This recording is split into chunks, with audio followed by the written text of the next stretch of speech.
I'm Rob from Barefoot Gaming, and this is our Vader Immortal virtual reality review.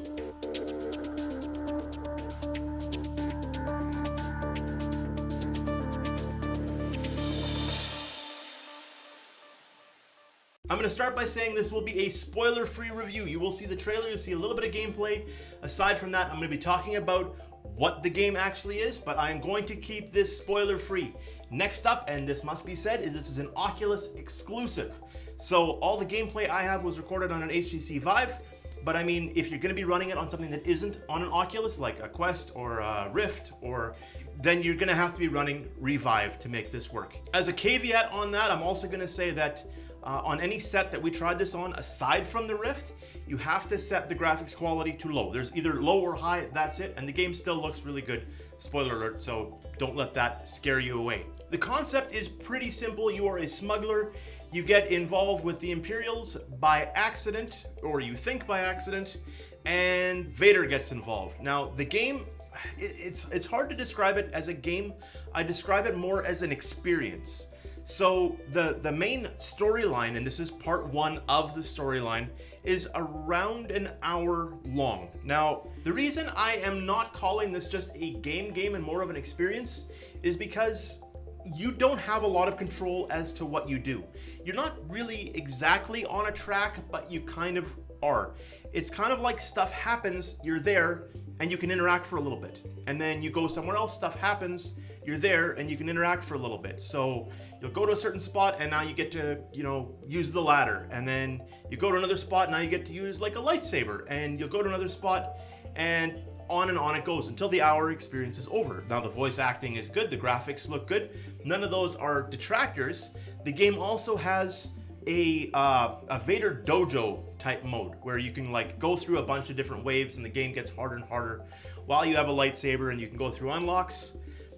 That's Vader Immortal. Now let's score this thing. Let's list some pros, list some cons. This game goes for $10 US, so it's like $12 Canadian, £10.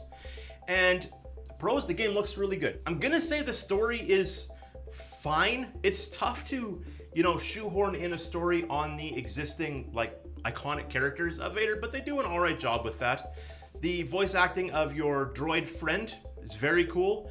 I'm gonna say that one of the big cons for me was the fact I didn't really have control as to what was happening around me. I didn't really get to choose which avenue I wanted to go, and I'm pretty sure I can't fail. You cannot fail out of the experience. As long as you do okay, well, that's not true. Maybe there's a couple of experiences later near the end, but even if you mess up, you just load right back in at the same spot and you can try whatever it is you failed instantly again. The price point is a pro, I would say. $10 for an hour's worth of storyline is not bad.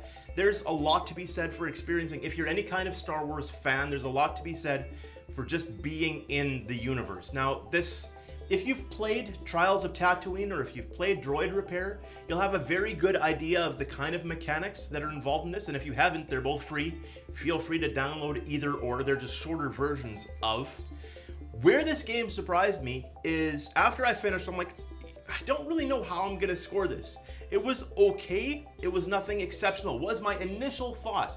And then I'm like, oh, you know what? I forgot to try that Vader Dojo training thing. Let's give it a shot and see.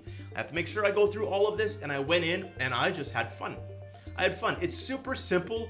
You're standing in a room and different stuff comes at you. So you've got those little orbs that shoot lasers at you. You have to deflect back with your lightsaber. You've got droids that come at you from different sides.